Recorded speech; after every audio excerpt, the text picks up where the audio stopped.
My daughter-in-law smiled at me across the candlelight, sliding a bowl of homemade sweet potato pie toward my place setting.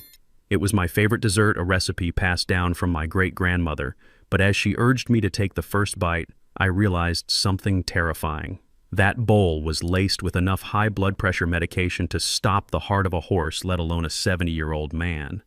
I did not scream. I did not flip the table. Instead, I reached under the tablecloth, texted 911, and prepared to give the performance of a lifetime. My name is Cyrus Blackwood. I am 70 years old, and for the last 40 years I have let the world believe I am just a retired HVAC contractor living on a modest pension. I drive a 10-year-old Ford truck. I wear flannel shirts from Costco. I live in the same 3-bedroom house in a quiet working-class neighborhood in Atlanta, where I raised my son. What nobody knows, not even my own flesh and blood, is that those dusty years of crawling through attics and fixing furnaces were just the beginning. I took every dime of profit and bought land when the market crashed. I renovated apartment complexes when nobody else would touch them. Today, I own a portfolio of commercial real estate worth north of $50 million, but I kept it quiet. I wanted my son Tyson to build his own character, not live in the shadow of my checkbook. I thought I was teaching him value. Instead, it seems I only taught him resentment. Before I tell you how I dismantled their lives piece by piece, please let me know where you are watching from in the comments below. If you have ever been underestimated by the people who were supposed to love you, hit that like button and subscribe. Trust me, you are going to want to see how this ends. The nightmare began 3 hours earlier. It was Christmas Eve, and the air inside Tyson's oversized mortgage-to-the-hilt suburban house was stifling. The heating was cranked up too high, likely to compensate for the drafty windows they could not afford to fix. My son Tyson sat at the head of the table, looking like a man shrinking inside his own skin. At 32, he still had the soft eyes of the boy I used to take fishing, but they were clouded now, darting nervously between me and his wife Tiffany. Tiffany. She sat there in a dress that probably cost more than my first car. Her blonde hair perfectly coiffed, her nails manicured into sharp red talons. She had always looked at me with a specific kind of expression, a mix of boredom and mild disgust, as if I were a stain on her pristine white carpet that she could not quite scrub out. We had just finished opening gifts. I had handed Tyson a small, heavy envelope. Inside was a savings bond, a classic stable investment I had purchased for him 20 years ago, now matured to a significant sum. It was not flashy, but it was real money. It was security. Tiffany had snatched the envelope from his hands before he could even thank me. She ripped it open, stared at the paper, and let out a short, sharp laugh that sounded like glass breaking. "Seriously, Cyrus," she said, tossing the bond onto the table like it was a piece of junk mail. "A savings bond. What is this? 1950? We are drowning in credit card bills for this renovation, and you give us paper money that we have to go to a bank to cash. We needed cash, or maybe that Rolex Tyson has been eyeing. You know, something that actually shows you care about your son's status." Tyson looked down at his plate. "Tiffany, it is a generous gift," he mumbled, but his voice was so quiet it barely registered. "Generous?" she scoffed, pouring herself another glass of wine. "It is cheap. Just like that truck outside, just like those boots you refuse to replace, you are sitting on a paid-off house in a gentrifying neighborhood, Cyrus. You could sell that place, move into a condo, and give us the equity. But no, you would rather hoard it. You are selfish. That is what you are." I sat there feeling the familiar ache in my chest. It wasn't a heart condition. It was heartbreak. I looked at my son, waiting for him to defend me. Waiting for him to say, "Dad worked hard for that house. Dad put me through college. Dad is a good man." But Tyson said nothing. He just took a long swallow of his drink and avoided my eyes. That is when the dizziness hit me. It came on sudden and sharp, a wave of nausea that made the room tilt. I had eaten a few spoonfuls of the lobster bisque Tiffany had served earlier. It tasted overly salty, heavy on the spices. I gripped the edge of the table, my knuckles turning ashy against the white tablecloth. "Are you okay, Dad?" Tyson asked, his voice trembling slightly. "I just need some water," I managed to say, pushing my chair back. The wood scraped loudly against the floor.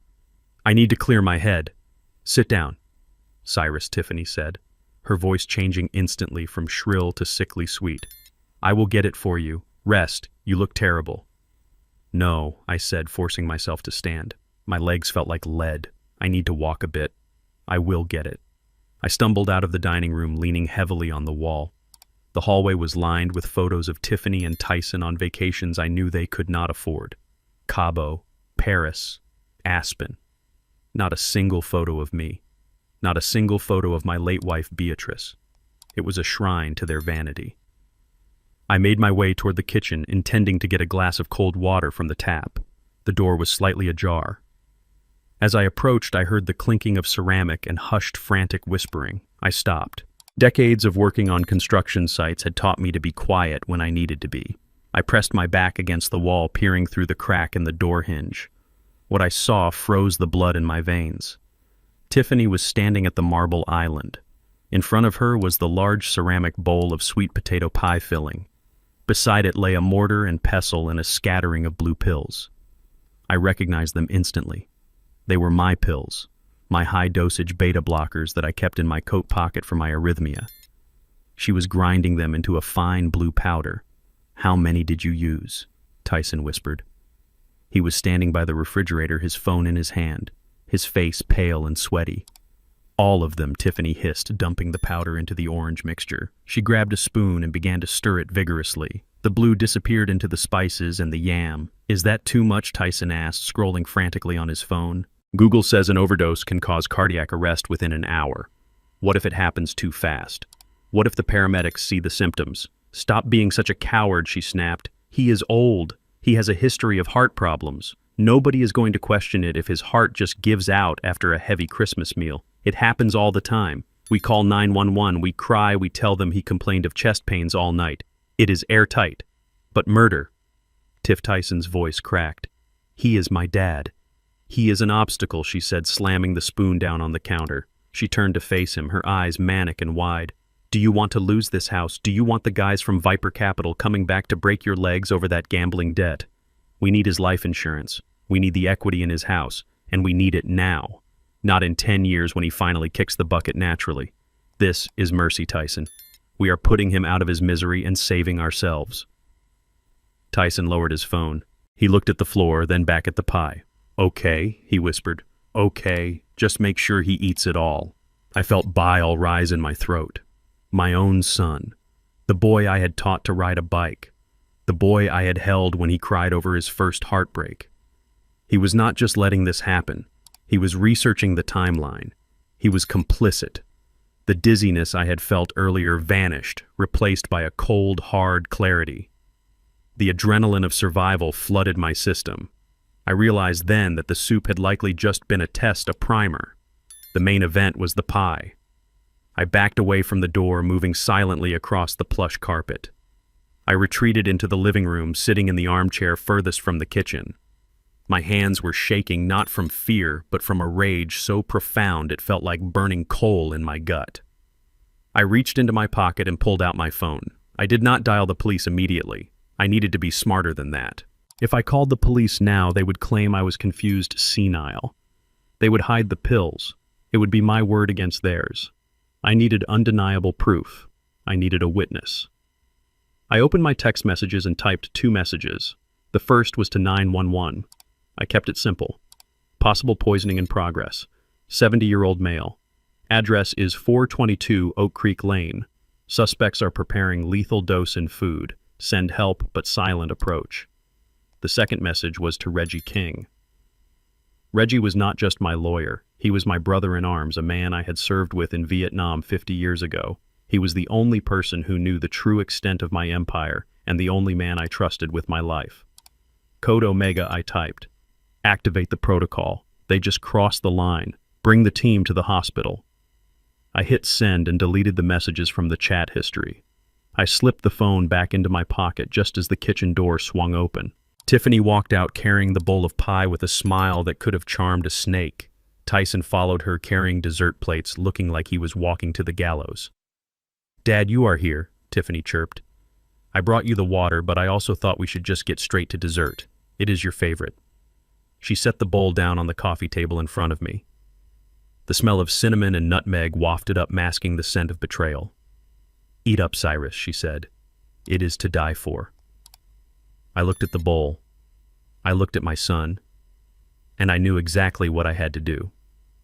I was not going to eat that pie, but but I was going to make them believe their plan had worked just long enough to tighten the noose around their own necks.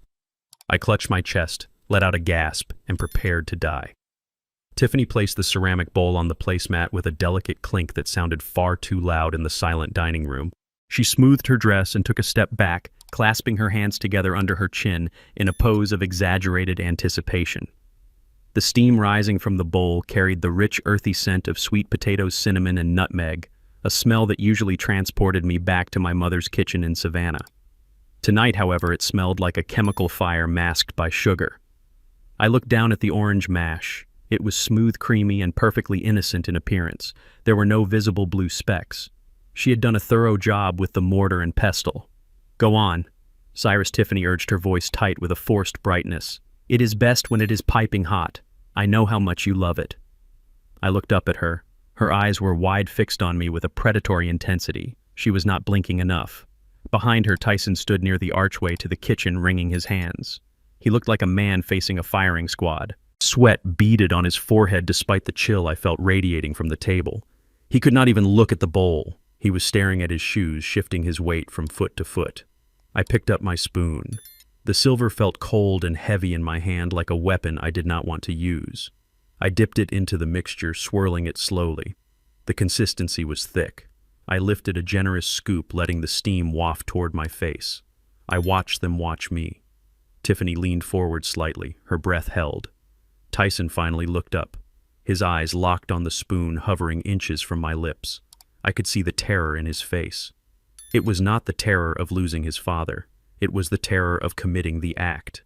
He was weak. He had always been weak.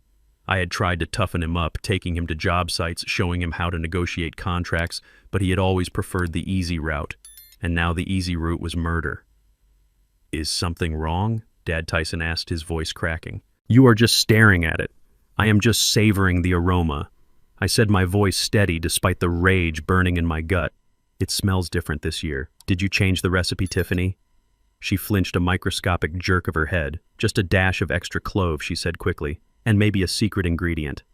You know I like to experiment. Just try it, please."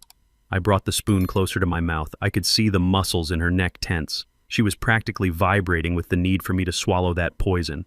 I held the spoon there for 5 seconds, 10 seconds. I let the silence stretch until it was thin and brittle. Then I dropped the spoon. It clattered loudly against the rim of the bowl, splashing a small dollop of the orange mixture onto the white tablecloth. I let out a sharp, guttural gasp. My hand flew to my chest, clutching the fabric of my flannel shirt. I squeezed my eyes shut and let out a low groan of pain. Cyrus Tiffany shrieked, but she did not move toward me. I convulsed in the chair, throwing my head back. I knocked my water glass over with my other hand, sending ice and water cascading across the table. I let my body go limp and slid sideways, crashing heavily onto the hardwood floor. Dad Tyson yelled. I lay on the floor, my face pressed against the cold wood. I kept my eyes squeezed shut, my breathing ragged and loud. I needed to sell this. I needed them to believe I was dying, but I also needed to see what they would do. I heard Tyson running toward me, his footsteps heavy and frantic. He dropped to his knees beside me. Dad, can you hear me? Don't touch him," Tiffany hissed. Her voice was right above me. She must have moved closer. "What is happening?" Tyson, panic was rising. "He has not even eaten the pie yet. Look at the bowl, Tiffany. It is full." He did not take a single bite. I lay there, letting out a wheezing breath, my body twitching sporadically. This was the moment. This was the confirmation. A loving son would be calling 911. A loving daughter-in-law would be checking my pulse. But they were not doing that. "He did not eat it," Tiffany whispered, and her voice was trembling with a different kind of fear now. "If he dies of a natural heart attack right now, that is fine. That is lucky. But what if he does not die? What if the paramedics come and find the pills in the pie? We have to get rid of it," Tyson said. His voice was frantic. "Flush it. Flush it down the disposal." "No, you idiot," Tiffany snapped. "If we dump it now and he survives, he will wonder why we threw away his dinner. We have to hide it. Put it in the fridge. No, put it in the trash under the other garbage. Quickly." I heard the clatter of the bowl being snatched from the table. I heard footsteps retreating into the kitchen. They were scrambling. They were terrified. Not because I was in pain, not because I was dying on their floor, but because their weapon was still loaded and sitting on the dining room table. "Call 911. Tyson, Tiffany yelled from the kitchen. "You have to call them now. We cannot wait too long or it looks suspicious. Tell them he collapsed. Tell them he has a heart condition." I heard Tyson fumbling with his phone. I let out another long, rattling groan, arching my back. "I am calling," Tyson stammered. "Yes. 911. My dad. He collapsed. I think it is a heart attack. He is shaking. Please hurry." 422. Oak Creek Lane. I lay there and listened to my son perform his own lie. He sounded convincing. He sounded like a grieving, panicked son. It broke the last fragment of hope I had held on to. He was truly gone. The boy I raised was dead. The man standing above me was a stranger who viewed my life as a transaction. Minutes stretched into eternity. I kept up the act, my breathing shallow, my body limp. Tiffany came back into the room. I could hear her pacing. "Why are they not here yet?" she muttered. "If he wakes up Tyson, if he wakes up and talks, we are in trouble. He was acting weird before dinner. Do you think he knew?" "He could not know," Tyson whispered. "How could he know? He is just old. His heart just gave out. It is a coincidence. A lucky coincidence. Lucky. They called my death lucky." Then the sirens cut through the night. The wail grew louder and louder, accompanied by the flashing of red and blue lights that danced across my closed eyelids. The cavalry had arrived. I heard the heavy thud of boots on the porch, the pounding on the front door. In here, Tiffany screamed, her voice shifting instantly into hysterical grief. "Please help him. He just fell." The front door burst open. I heard the rush of movement, the crackle of radios, the smell of antiseptic and rain entering the house. "Sir, can you hear me?" a deep voice asked. Hands were on me, checking my pulse, lifting my eyelids. I let my eyes flutter open just a slit. I saw a blur of uniforms. I saw Tyson and Tiffany standing back, clutching each other, fake tears streaming down Tiffany's face. But the face hovering directly above mine was one I was looking for. It was a large man with a scar above his left eyebrow. He wore the standard EMT uniform, but there was a small, discreet pin on his collar, a gold lion, the insignia of Reggie's private security firm. This was the man. He leaned in close, pretending to check my breathing. His lips barely moved. "Omega Protocol," he whispered so low that only I could hear it. "Reggie sent me. You are safe, Mr. Blackwood." I let out a breath I did not know I was holding. I gave a nearly imperceptible nod. "We have a pulse, but it is erratic," the medic shouted, playing his part perfectly. "We need to move him. Now. Get the stretcher." The team moved with military precision. I was lifted onto the gurney straps secured across my chest. "What is happening? Is he going to make it?" Tyson asked, stepping forward. "We are taking him to St. Jude's," the medic said, firmly blocking Tyson's path with his shoulder. "You can follow in your car, but we need to stabilize him and transport. Do not delay us." "Wait," Tiffany cried out. "I need to get his insurance card. I need to." "We have everything we need on file," the medic interrupted. "We are moving." They wheeled me out into the cool night air. As they lifted the stretcher into the back of the ambulance, I caught one last glimpse of my son and his wife standing in the doorway of that expensive house I had paid for. They looked small. They looked scared. And for the first time all night, they looked like they realized they had lost control. The doors slammed shut, sealing me inside with the medic. The siren wailed and the ambulance lurched forward. The medic looked down at me and pulled the oxygen mask slightly away from my face. "You can relax now, sir," he said. We secured the sample from the kitchen while the police were securing the perimeter. My partner grabbed the bowl from the trash. "We have the evidence." I closed my eyes, letting the tears finally fall. I was alive. I was safe. But as the ambulance sped through the dark streets of Atlanta, I knew the real work was just beginning. I had survived the poison. Now I had to become the poison. The hospital room smelled of bleach and cold air conditioning, a sterile scent that did nothing to mask the underlying odor of sickness. I lay perfectly still in the narrow bed. My eyes closed, my breathing shallow and rhythmic. The wires from the heart monitor tugged gently at my chest, and the machine emitted a steady hypnotic beep that served as the metronome for my performance. Reggie had arranged everything perfectly. The doctor who admitted me was on his payroll, a man who knew how to keep a secret and how to stage a coma. I was supposed to be unconscious, a man hovering between life and death after a massive cardiac event. To anyone watching, I was a vegetable. To the camera hidden in the smoke detector above the bed, I was bait. The heavy door to the room creaked open. I did not flinch. I heard the click of high heels on the linoleum floor. Tiffany. Then the scuff of rubber soles. Tyson.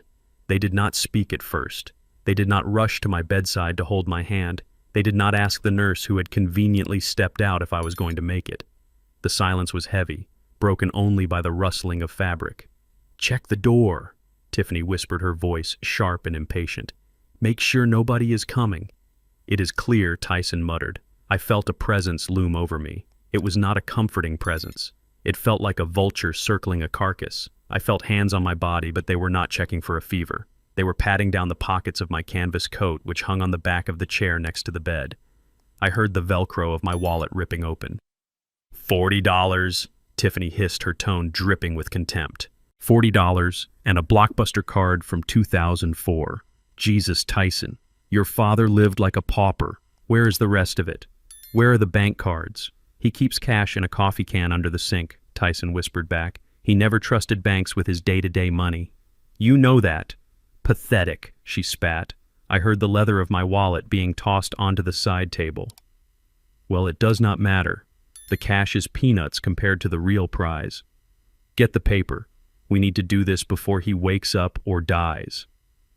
I lay there, my heart rate remaining steady through sheer force of will, listening to the rustle of stiff paper being unfolded.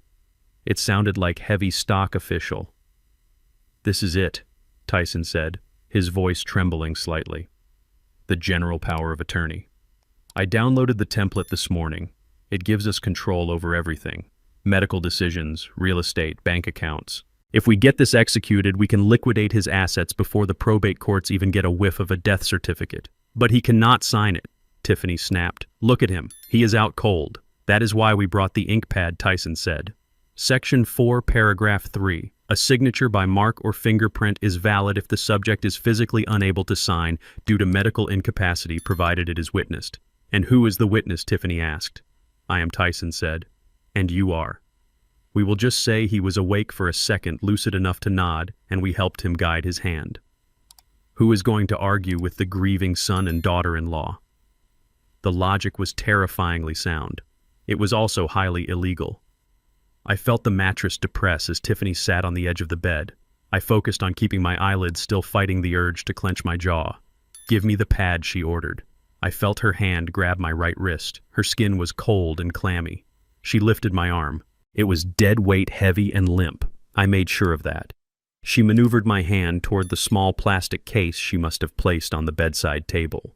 Open his hand, she commanded Tyson. He is making a fist. I was not making a fist intentionally. It was the natural resting state of a hand that had held hammers and wrenches for 50 years. My joints were stiff with arthritis, something Tyson would have known if he ever bothered to ask how I was doing. Tyson grabbed my fingers and pried them open. He was not gentle.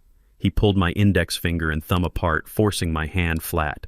Hold it steady, Tiffany hissed. She grabbed my thumb. She did not just guide it, she twisted it. She bent the joint backward, forcing the pad of my thumb down onto the ink sponge. I felt the wet, cold sensation of the ink. Press harder, she said. We need a clear print.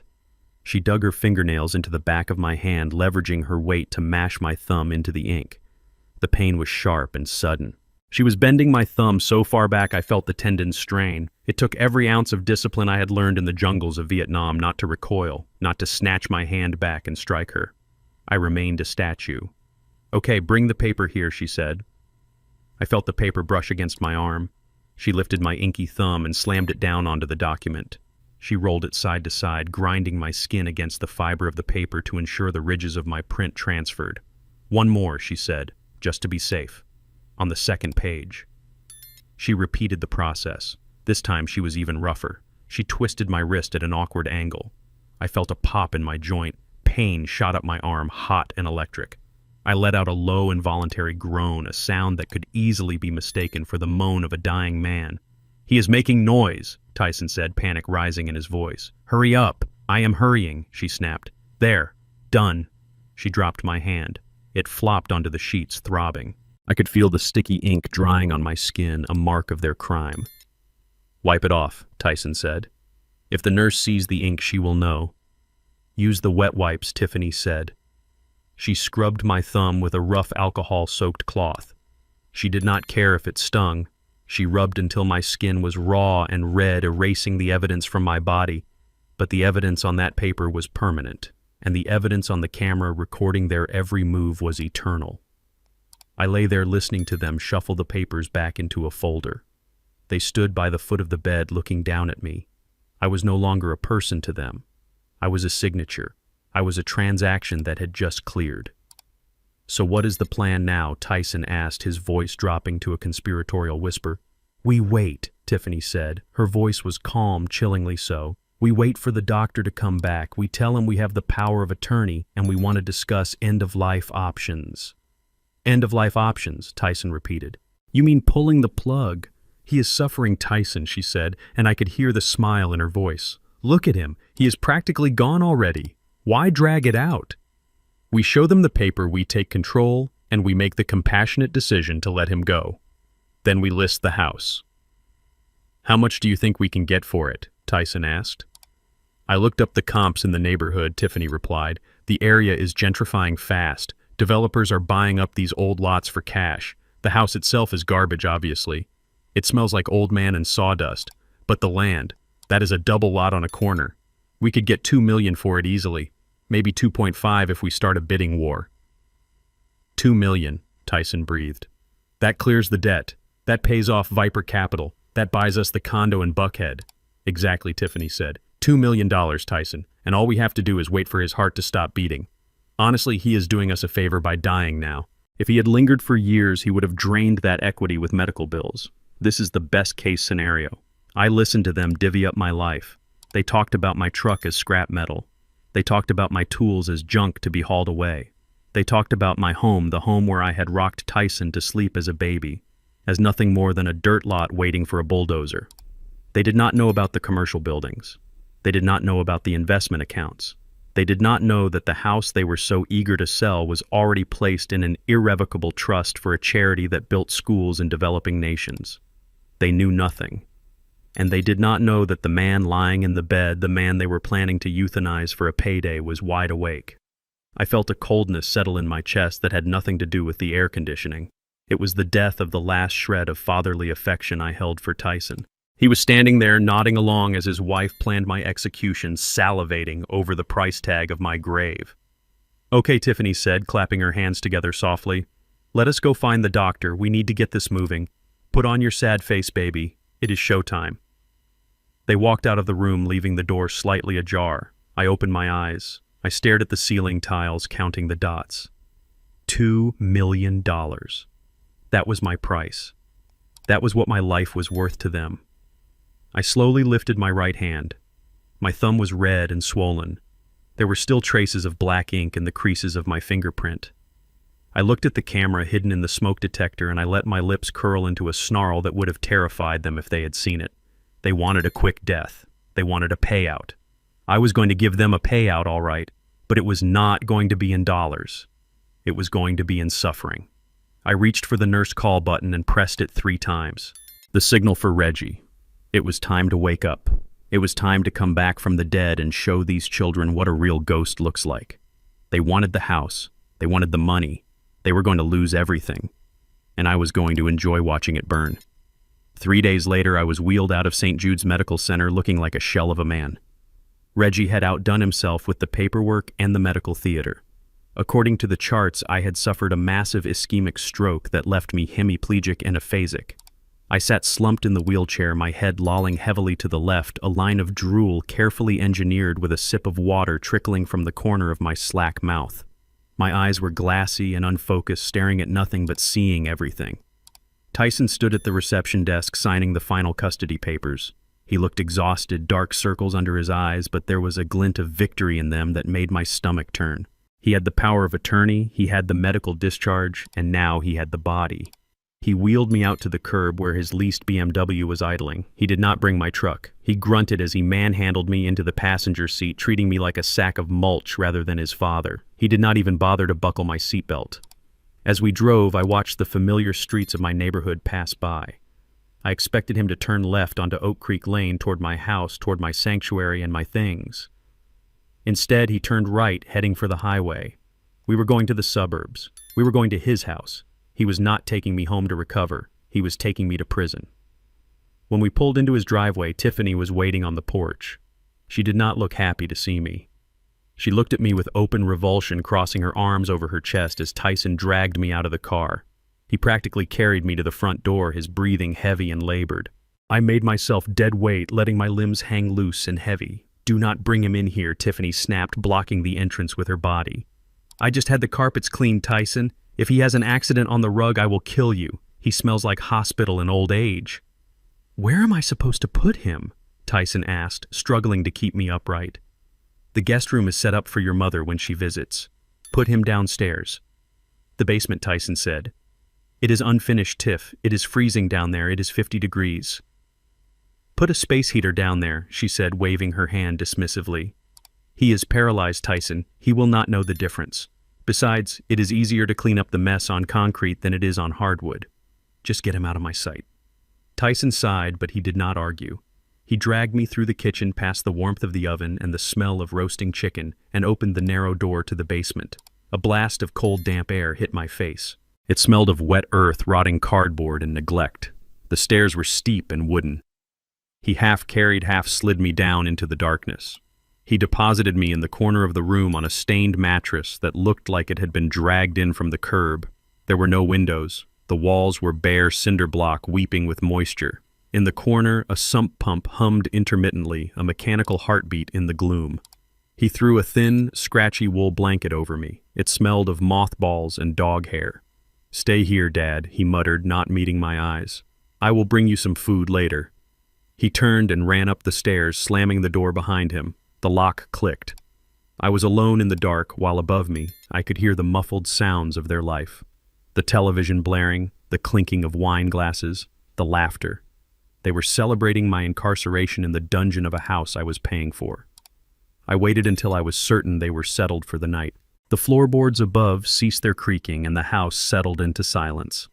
Slowly I sat up. I wiped the fake drool from my chin and stretched my neck, rolling my shoulders to work out the stiffness from hours of playing the cripple.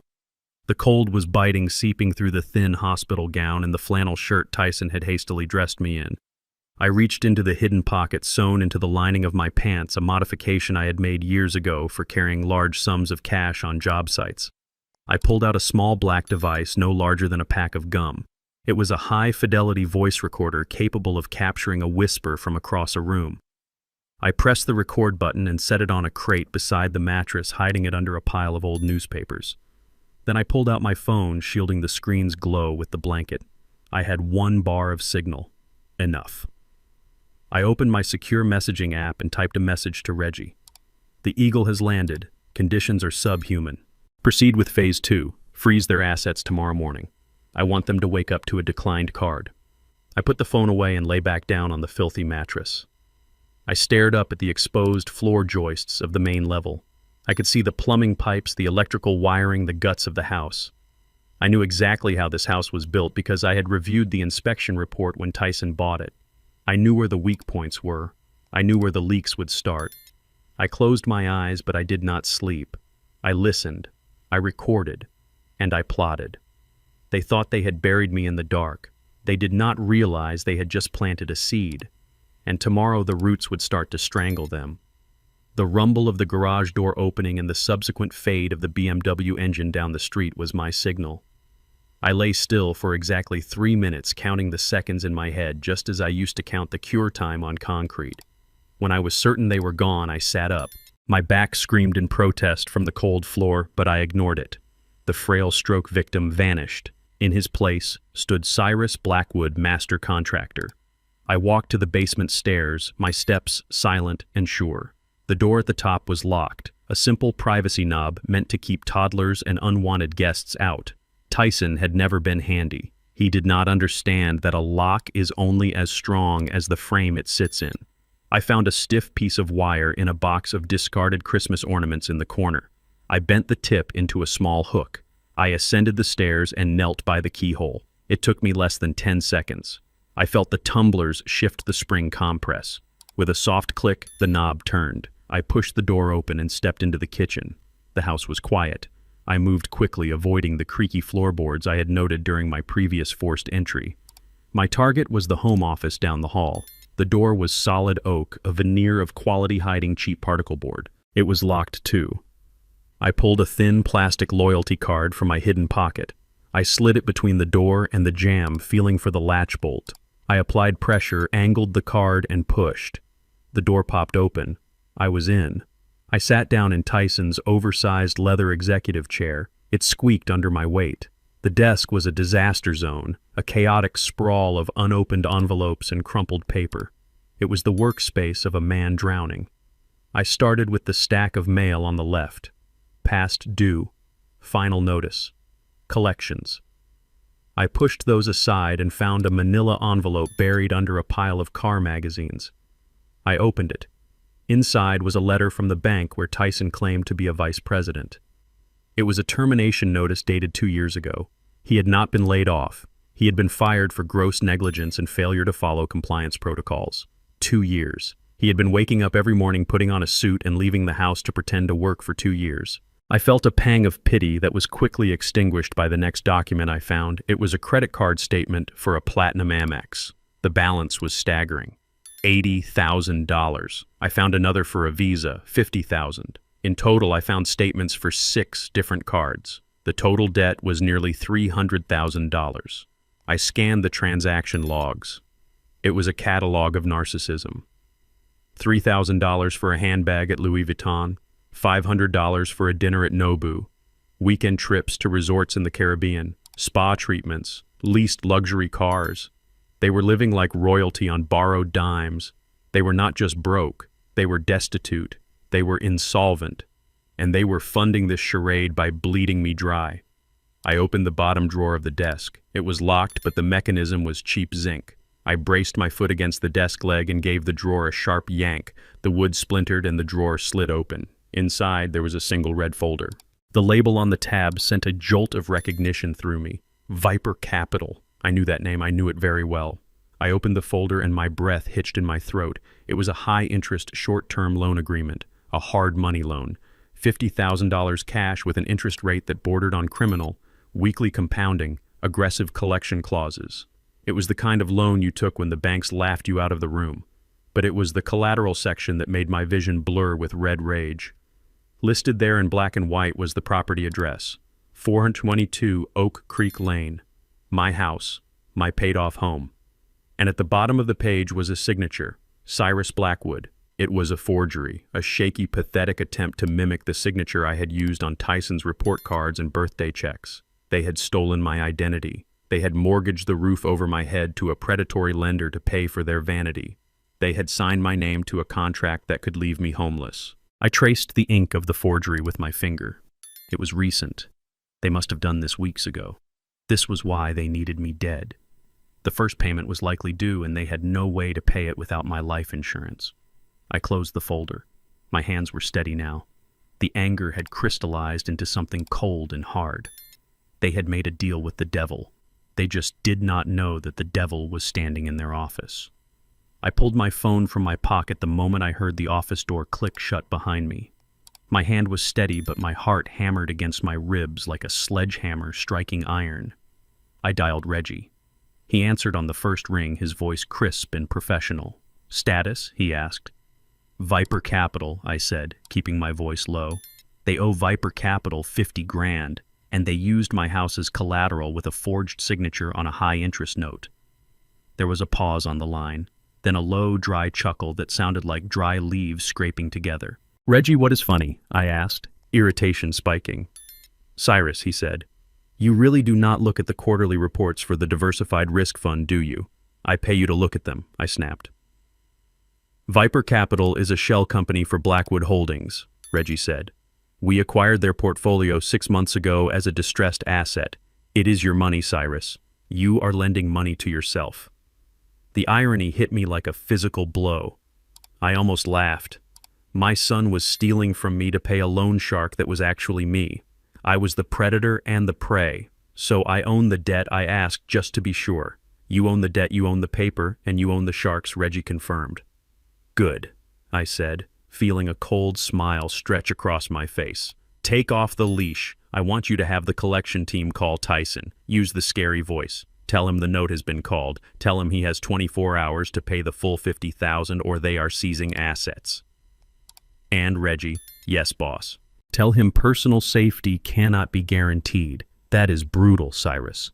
Reggie noted. He tried to kill me with sweet potato pie, Reggie, I said. Brutal is just the beginning. I made my way back down to the basement just minutes before I heard the garage door rumble open.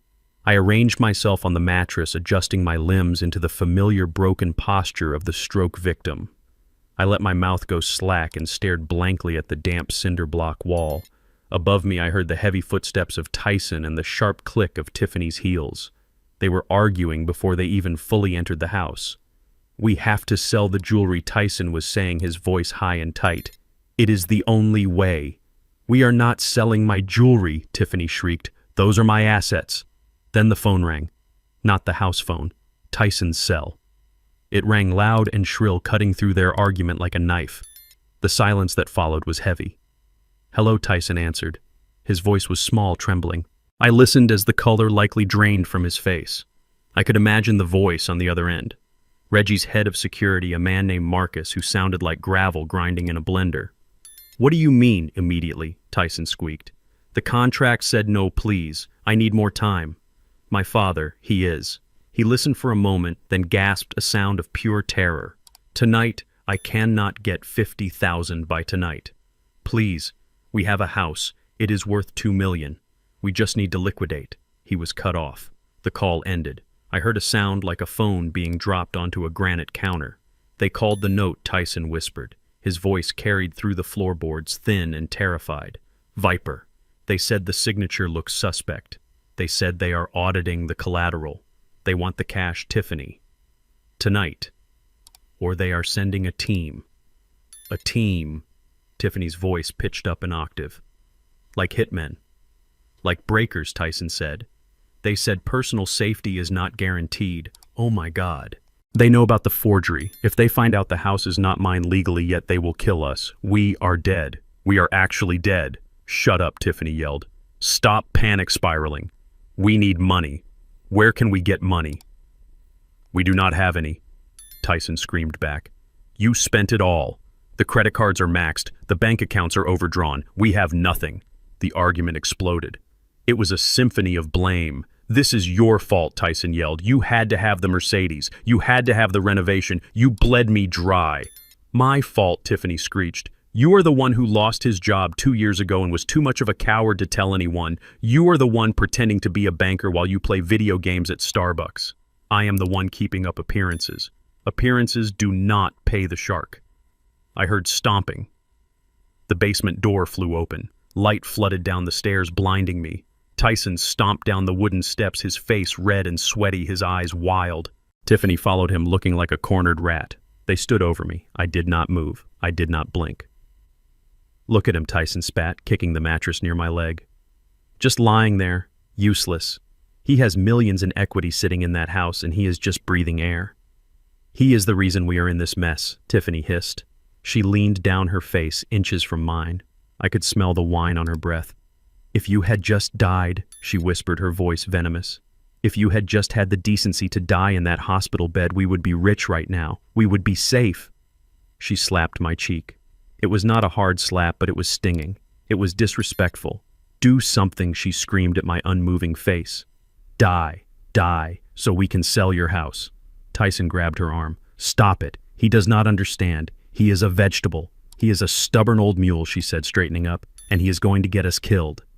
"Maybe," Tyson said, looking at me with a dark, desperate glint in his eyes that I had never seen before. "Maybe he can still help us, just not the way he intended." "What do you mean?" Tiffany asked. "If Viper wants money," Tyson muttered, staring at my chest, "maybe we can give them something worth money. Or maybe we just need him to disappear so we can claim the insurance faster. No more waiting for nature. We need to accelerate the timeline." They looked at each other. The fear in the room shifted. It was not just panic anymore. It was resolve. They turned and went back up the stairs, locking the door behind them. I lay in the dark, my cheeks still stinging from her slap. They thought they were trapped. They did not know they were locked in a cage with the zookeeper, and I had just decided it was feeding time. The air in the basement grew heavy, not just with the damp chill of the earth, but with the suffocating weight of desperation. Tyson and Tiffany had returned. They paced the small concrete square like caged animals, their shadows dancing frantically against the cinder blocks under the single flickering bulb. The threat from the collection agency had cracked something vital inside them. Civilization was peeling away layer by layer, leaving behind raw primal fear. Tyson was muttering to himself, gnawing on his fingernails until they bled. 50,000. We need 50,000 by morning or they send the breakers. We are dead, Tiffany. We are dead. Tiffany stopped pacing. She stood over me, her silhouette looming large and distorted. She looked at my unmoving body with a cold, clinical detachment that was far more terrifying than her earlier rage. She was no longer angry. She was calculating. She was appraising me not as a father-in-law, but as a collection of biological assets. We are not dead, Tyson, she said, her voice devoid of emotion. We just need to be creative. We have a resource right here that we are not utilizing. Tyson looked at her, confused. What do you mean? The house. We cannot sell the house without his signature, and the forgery will take too long to process if Viper is watching. Not the house, you idiot, she snapped. Him. The meat. Tyson recoiled as if she had physically struck him. What are you talking about? Tiffany crouched down, her face inches from mine. I could smell the stale wine and the sharp metallic tang of her fear. I heard a story once, she whispered, her eyes darting over my body. My friend in med school knew a guy. They pay top dollar for viable organs in Mexico. Kidneys, livers, corneas, even skin grafts. He is old, but he is healthy. His heart is weak, sure, but the rest of him is worth money. Tyson gagged. You want to chop him up? You want to sell my father for parts? Are you insane, Tiff? That is monster talk. Tiffany stood up and backhanded him across the face. The sound was loud and wet, echoing off the concrete walls. Tyson stumbled back, clutching his cheek. Wake up, she screamed. There are men coming to break our legs and burn this house down. Do you think they care about morality? Do you think they care about your daddy issues? We are talking about survival, Tyson. Us or him. And look at him. She kicked the mattress by my head. He is a vegetable. He is checking out anyway. We are just recycling. We drive him across the border tonight. I make a call. We hand him over. We come back with 50 grand in cash. The debt is gone. We are free, and nobody will ever know. We just say he wandered off. We say the stroke made him confused and he got lost in the woods. It happens all the time. Tyson looked from her to me. I saw the battle in his eyes, the last shred of his conscience fighting against his cowardice.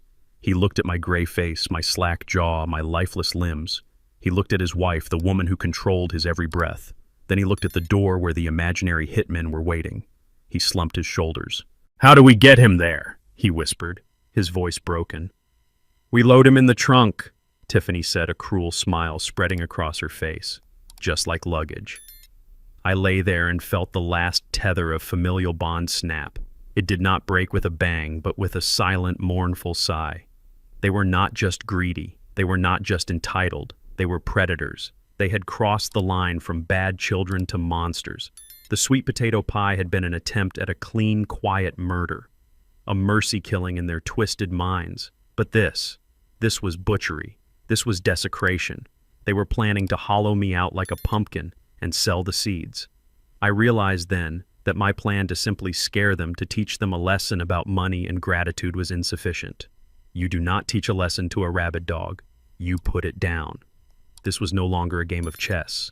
This was war, total and absolute. I felt the cold concrete against my back and made a silent vow to the son I had once loved. You want to sell me for parts, Tyson? You want to trade my life for your freedom? I am going to strip you of everything. I am going to take your freedom, your future, and your name. You will wish the hitmen had found you. You will wish you had never opened that basement door. I closed my eyes and slowed my breathing, waiting for them to leave to make their preparations. They thought I was the cargo. They did not know I was the bomb, and the timer had just hit 0. The transition from the tomb of the basement to the main floor was jarring, not because of the warmth, but because of the noise. The house was vibrating with the heavy bass of music that did not belong in a residential neighborhood, and the air was thick with the smell of cheap cologne and desperation. Tyson and Tiffany had dragged me up the stairs an hour earlier. They had stripped off my hospital gown and forced my stiff limbs into an old suit of mine they had dug out of storage. It was moth-eaten and smelled of cedar and neglect, but it was necessary for their charade. They planted me in a wheelchair they must have rented or stolen and parked me in the corner of the living room like a piece of avant-garde furniture. I sat there, my head lolling to the side, my eyes half open, observing the carnival of vultures they had invited into my home. These were not friends. These were not neighbors coming to offer casseroles and condolences. These were sharks. I recognized the type immediately from my years in the business. Hard money lenders looking for a quick flip, unlicensed real estate wholesalers who preyed on distress, pawn shop owners who did not ask for receipts. Tyson and Tiffany were hosting a fire sale and I was the inventory. They were desperate to raise the $50,000 for Viper Capital before the sun came up, and they were willing to sell anything that was not nailed down, including the deed to my house, which lay on the coffee table amidst a sea of empty beer bottles and half-eaten appetizers.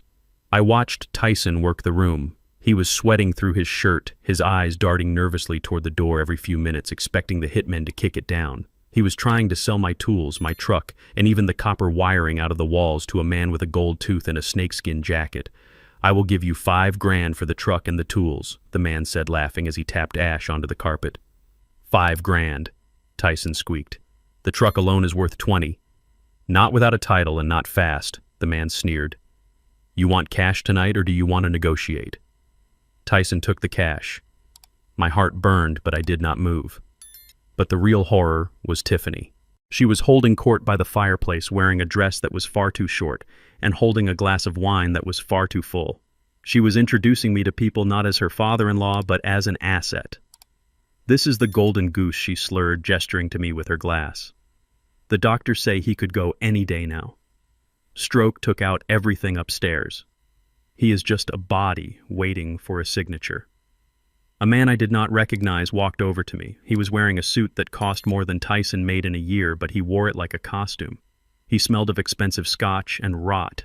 He leaned down, his face inches from mine. I could see the broken capillaries in his nose. "So this is the old man holding up the deal," he said, blowing smoke into my face. He poked me in the chest hard with a finger adorned with a heavy gold ring. "Hey, Pops! You in there? Can you hear me?" I stared past him, my gaze fixed on a water stain on the ceiling.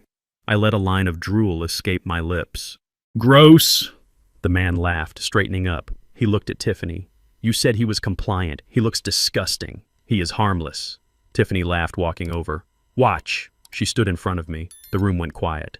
The sharks smelled blood. They wanted to see the show. They wanted to see just how broken the old man was. Tiffany dipped her finger into her wine glass and flicked red droplets onto my face. "Wake up, Cyrus," she sang. "It is a party." The guests laughed. It was a cruel braying sound. Encouraged, she took a sip of wine and then deliberately tilted her glass. A stream of dark red liquid poured onto the lap of my suit, soaking through the fabric, staining the white shirt underneath. It looked like a gunshot wound. It looked like blood. "Oops," she giggled, pretending to cover her mouth. My hand slipped. "Look at him. He does not even care. He likes it.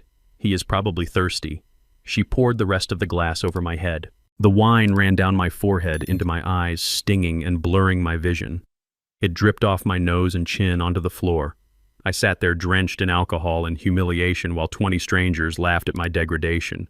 "Someone snap a picture," the man in the snakeskin jacket yelled. "Send it to the nursing home. Tell them he comes pre-marinated."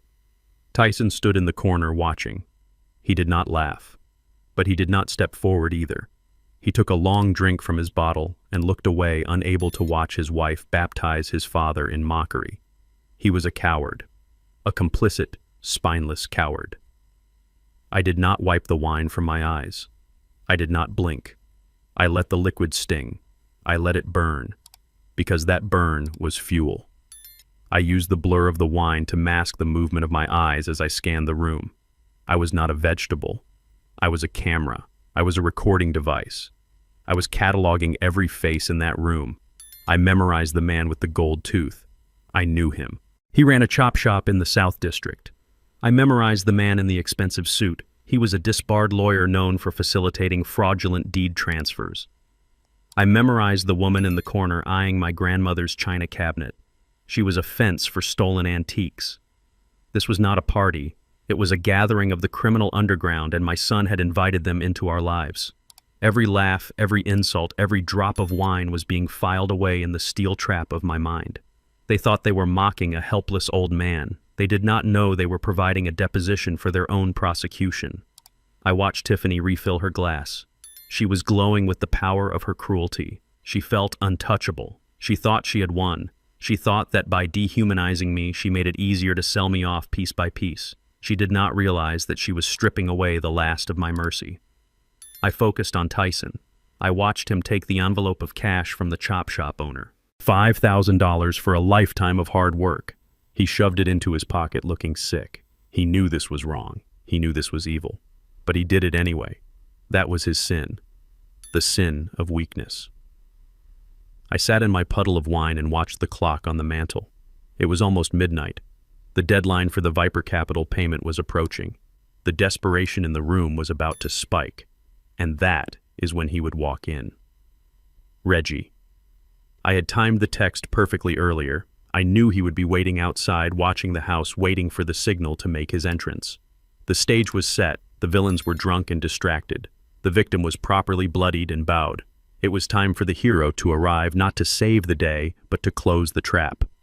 I looked at Tiffany one last time, laughing, spilling, preening. Enjoy the party, my dear, I thought.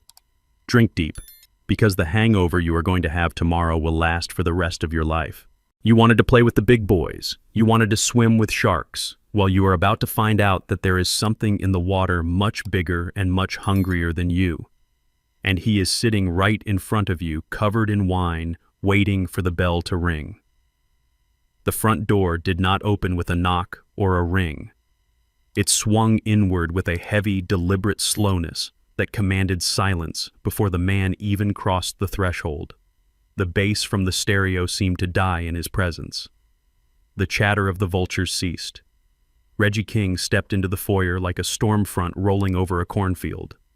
He was not wearing the comfortable sweaters he usually wore when we played chess on Tuesdays. Tonight he was dressed in a charcoal three-piece suit that cost more than the car sitting in the driveway. He wore a long wool overcoat that made his shoulders look as wide as a doorway, and his face was set in a mask of stone-cold indifference. He looked like what he was, a man who moved millions with a phone call and buried bodies with a signature. I watched from my wine-soaked wheelchair as the atmosphere in the room shifted from a chaotic flea market to a funeral parlor. The low-rent criminals Tyson had invited knew the scent of an alpha predator. The man with the gold tooth grabbed his jacket and slipped out the back door without a word. The fence for the antiques suddenly found her phone very interesting. Reggie ignored them all. His eyes locked onto Tyson, who was standing by the fireplace clutching a bottle of beer like a lifeline. Reggie walked across the room, his footsteps heavy and rhythmic on the hardwood floor. He stopped 3 feet from my son. He did not look at me. He did not look at Tiffany. He looked at Tyson with the kind of boredom a lion reserves for a limping gazelle. I understand there is a distressed asset for sale, Reggie said, his voice a deep baritone that rumbled in my chest. A residential property. Double lot. Immediate occupancy. Cash terms. Tyson stammered, his eyes wide. Who are you? Did Viper send you? I am the solution, Reggie said simply.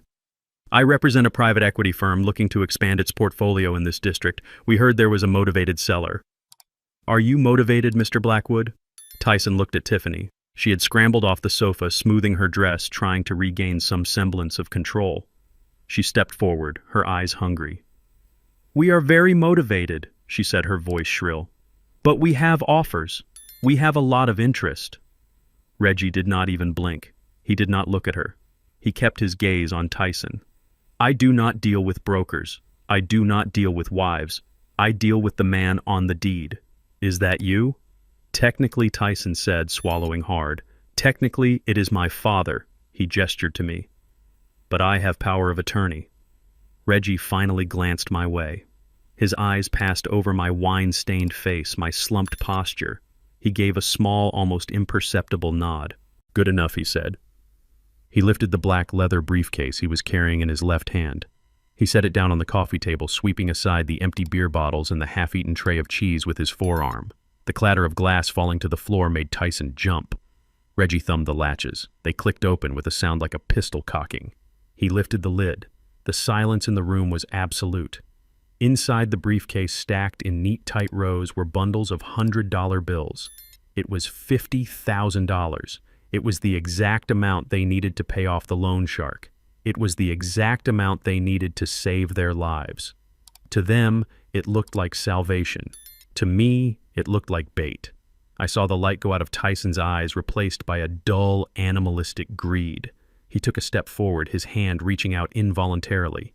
Tiffany let out a small gasp, her hand covering her mouth, her eyes reflecting the green of the money. They were mesmerized.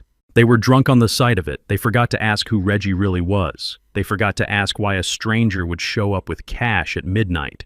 They forgot caution. They forgot fear. All they saw was the exit sign. Is that... Tyson whispered, his voice dry. $50,000, Reggie said. Cash. Non-consecutive serial numbers. No banks. No waiting periods. I take the deed tonight, you take the cash tonight. The debt is gone. The problem is solved. I watched Tiffany. She was practically vibrating. She looked at the money, then she looked at me. I could see the gears turning in her head. She was already spending it.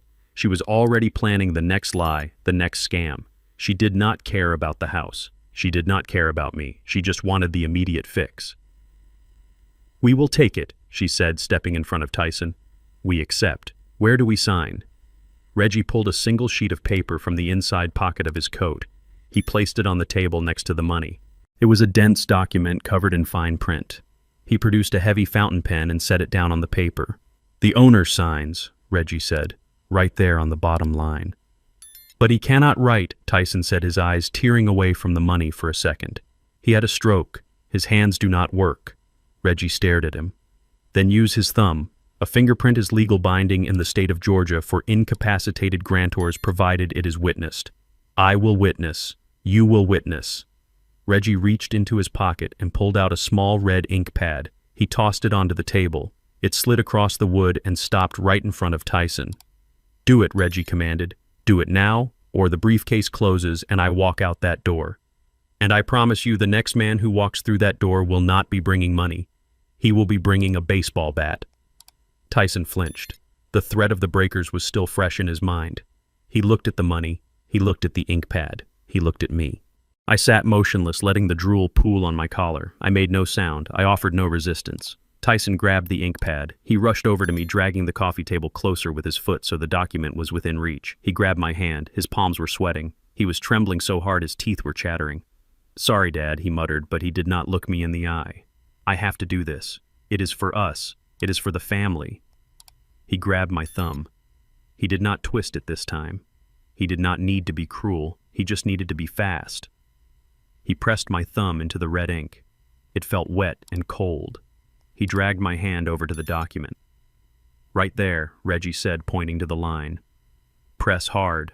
Make it legible. Tyson pushed my thumb down onto the paper.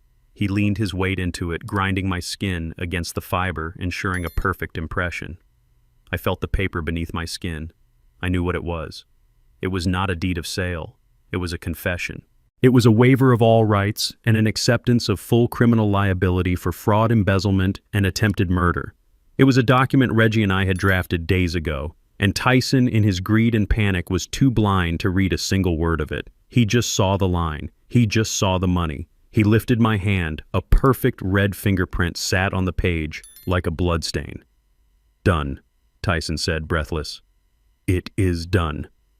Reggie picked up the paper. He blew on the ink to dry it. He folded it carefully and placed it back in his pocket. Yes, Reggie said, his voice dropping an octave. It is done. He closed the briefcase. He latched it, but he did not push it toward Tyson. He kept his hand on the handle. Tyson reached for it. Okay, hand it over. Reggie did not move. He just stood there looming over my son, a dark tower of judgment. The room felt suddenly very small and very cold. There is just one thing, Reggie said. A small technicality. What technicality? Tiffany snapped. We signed. Give us the money. Reggie looked at me. For the first time since he entered the room, he looked me directly in the eyes. He smiled. It was not a nice smile. The technicality, Reggie said, is that the owner has to be incapacitated.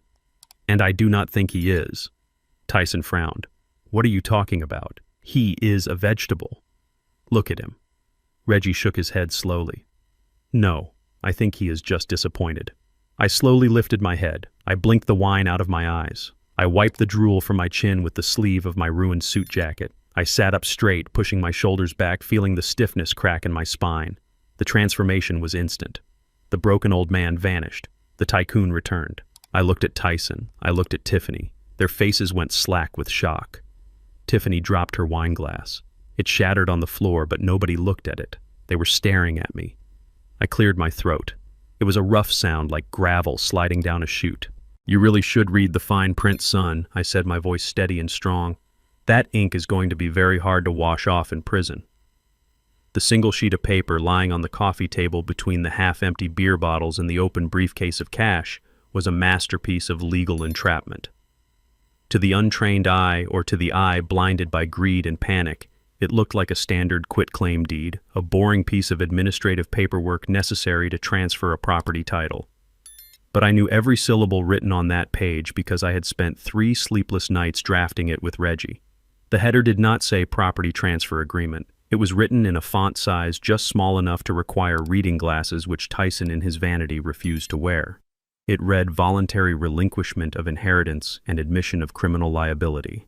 Paragraph 1 was a full confession to the attempted poisoning on Christmas Eve, detailed down to the dosage of beta blockers ground into the sweet potato pie.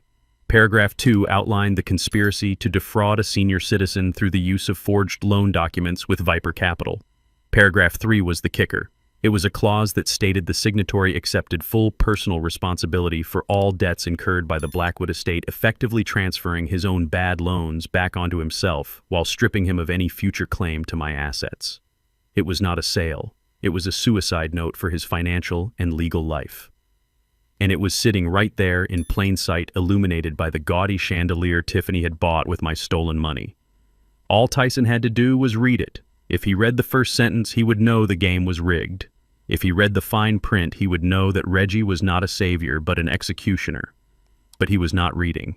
He was staring at the stacks of $100 bills in the briefcase, his pupils dilated so wide they swallowed his irises.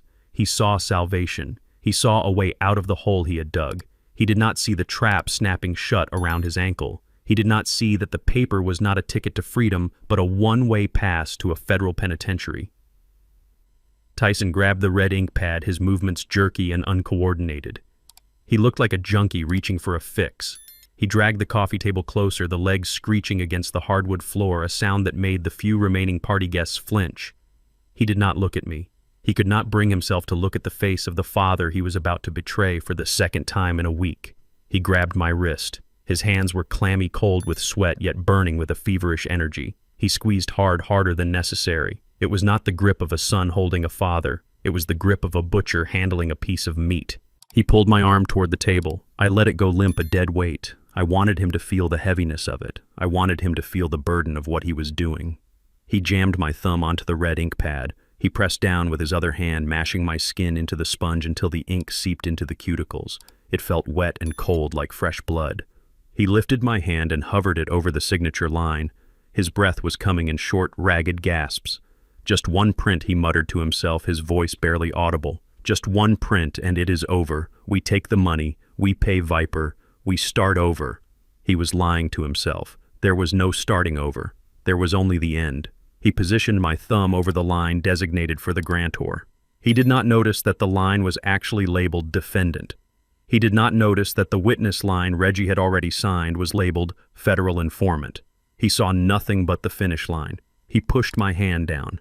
He leaned his body weight into it, forcing my thumb flat against the paper, rolling it slightly from left to right, just as he had seen in movies to get a clean print. The paper crinkled slightly under the pressure. I could feel the grain of the table through the document. I could feel the tremor in his hand, the vibration of his terror traveling through his arm and into mine. He held it there for a second, 2 seconds, 3 seconds, making sure the mark was indelible. He was sealing his fate with my hand. He was selling his soul and using my thumbprint as the receipt. He began to lift my hand away from the paper. He let out a long, shuddering sigh of relief, the sound of a man who thinks he has just survived a firing squad. "Got it," he whispered. "It is perfect." He started to pull away, to drop my hand back onto the armrest of the wheelchair so he could grab the money. But my hand did not drop. My hand did not go limp. As he tried to pull back, my fingers curled. Slowly, deliberately. They wrapped around his wrist. It was not a twitch. It was not a spasm. It was a vice. I clamped down with the grip strength of a man who had bent conduit pipe and hauled compressors for 40 years. My calloused fingers dug into the soft flesh of his forearm, finding the pressure points compressing the nerves. Tyson froze. He looked down at his wrist, his brain unable to process what was happening. He tugged slightly, thinking it was just a reflex. My grip tightened. I squeezed until I felt his radius and ulna grind together. He let out a high-pitched yelp of pain and confusion. "What the?" he stammered. He looked up. He looked at my face. And that is when the true horror hit him. I opened my eyes. I did not flutter them open. I snapped them open wide and alert. The glassy, vacant stare of the stroke victim was gone. In its place was a gaze of pure, unadulterated fury, a gaze that burned with the intensity of a welding torch. I locked eyes with him. I saw his pupils contract. I saw the color drain from his face, instantly leaving him gray and ashy. His mouth opened, but no sound came out.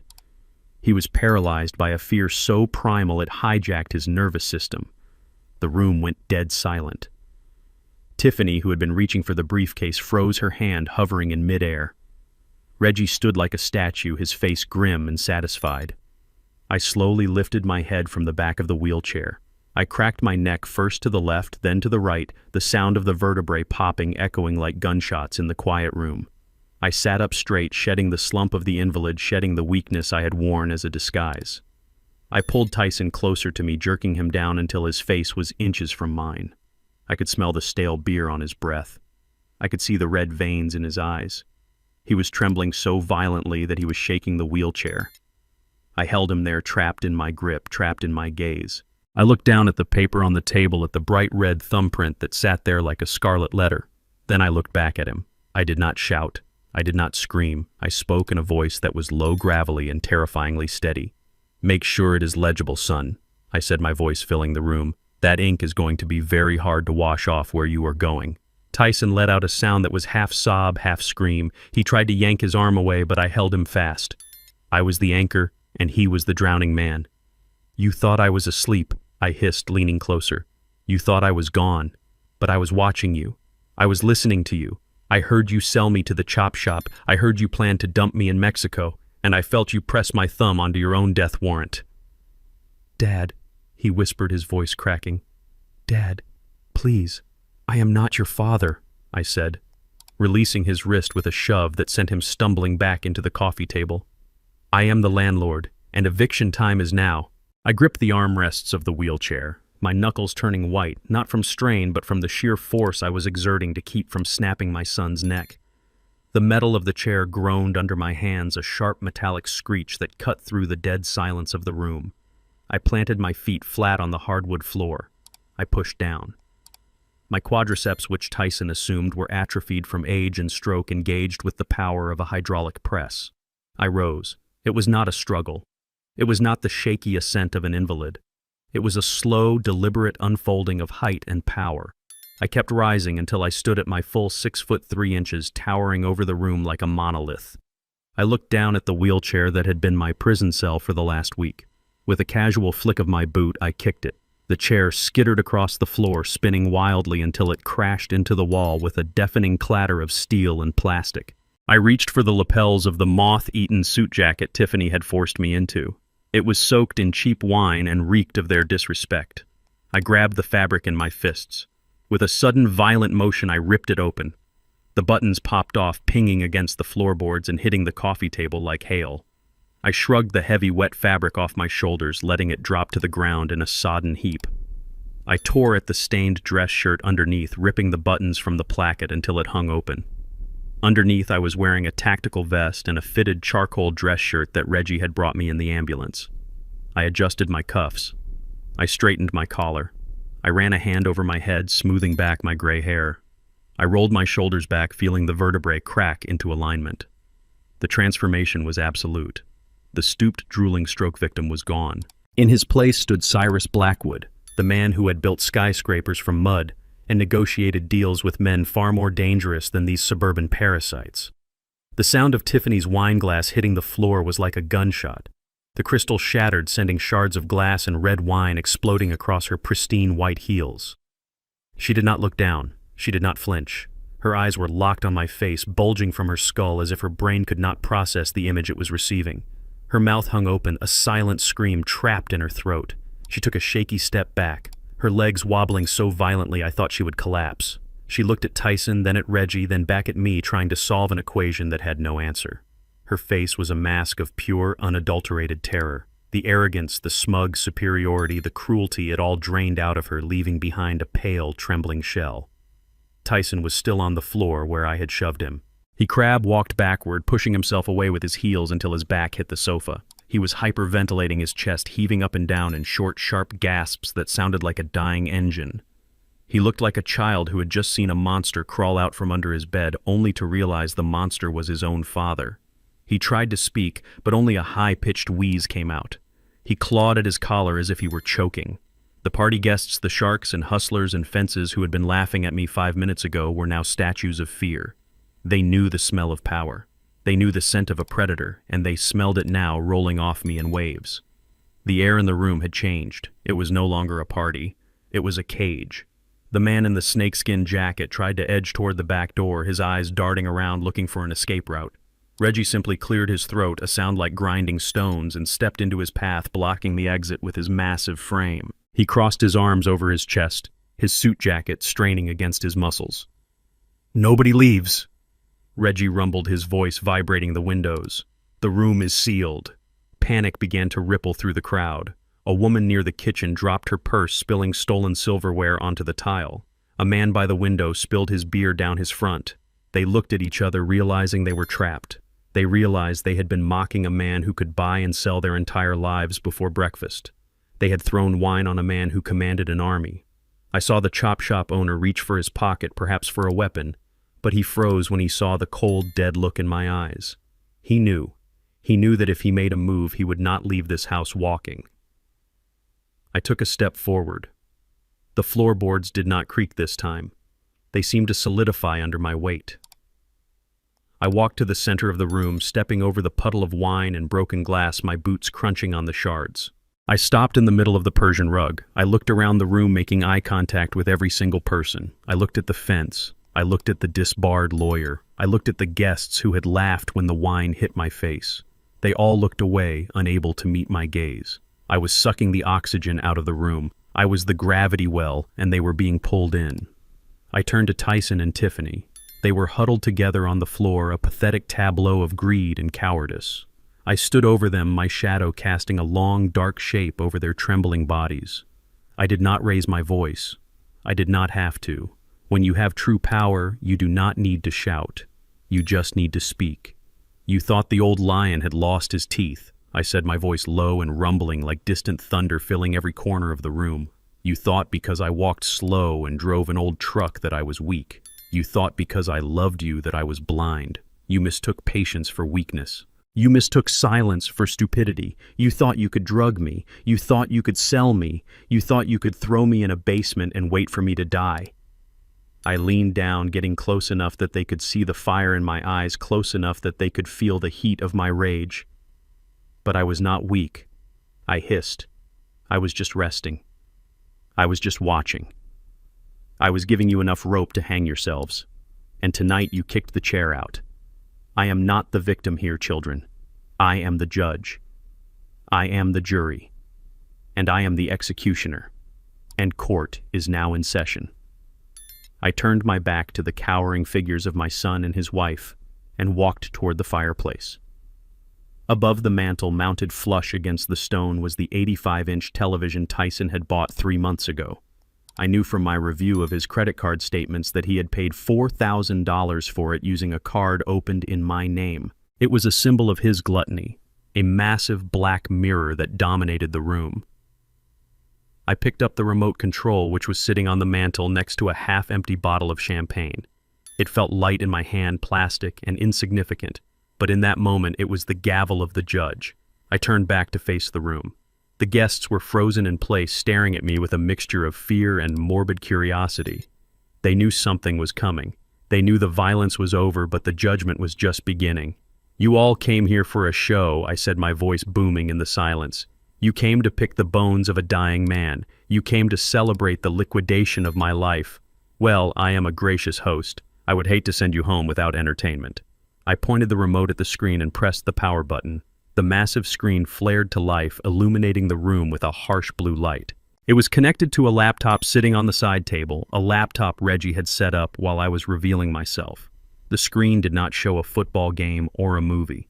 It showed a logo, a golden lion on a black shield, the insignia of Blackwood Security. Tyson looked up from the floor, his eyes squinting against the glare. "What is that?" he whispered. "This," I said, "is the family home video you never knew we were making." I pressed play. The image on the screen was crystal clear. It was high-definition footage taken from a camera hidden in the smoke detector of the kitchen. The timestamp in the corner read December 24th, 6:40 p.m. The room gasped. There on the screen, larger than life, was Tiffany. She was standing at the island, her face twisted in a mask of intense concentration. The audio was perfect, amplified by the expensive surround sound speakers. The sound of ceramic grinding against ceramic filled the room. Scrape, scrape, scrape. We watched as Tiffany poured the blue powder from the mortar into the bowl of sweet potato pie. We watched Tyson standing in the background, scrolling frantically on his phone. "How long does it take?" Tyson's voice echoed from the speakers loud and clear. "Less than an hour if the dose is high enough," Tiffany's voice replied. The party guests recoiled. A woman near the back covered her mouth with her hand. The disbarred lawyer shook his head, muttering a curse. They were criminals, yes, but there is a hierarchy to crime. Theft is one thing. Poisoning your own father at Christmas dinner is a level of depravity that even the underworld finds repulsive. I fast-forwarded. The screen flickered and the scene changed. Now the image was grainy, green-tinted night vision. It was the basement. The timestamp was 2 days ago. The angle was from the corner of the room, capturing the entire damp concrete cell. There was Tyson pacing. There was Tiffany standing over my motionless body on the mattress. "We drive him across the border tonight," Tiffany's voice hissed from the speakers. "Kidneys, livers, corneas. He is worth more in parts than he is whole." The room went dead silent. The air was sucked out of the space. This was not just murder. This was butchery. This was the commodification of human life. I looked at Tiffany. She was staring at the screen, her face pale, her eyes wide and unblinking. She looked like she was watching her own autopsy. She was seeing the monster she truly was, projected in 4K resolution. I fast-forwarded again.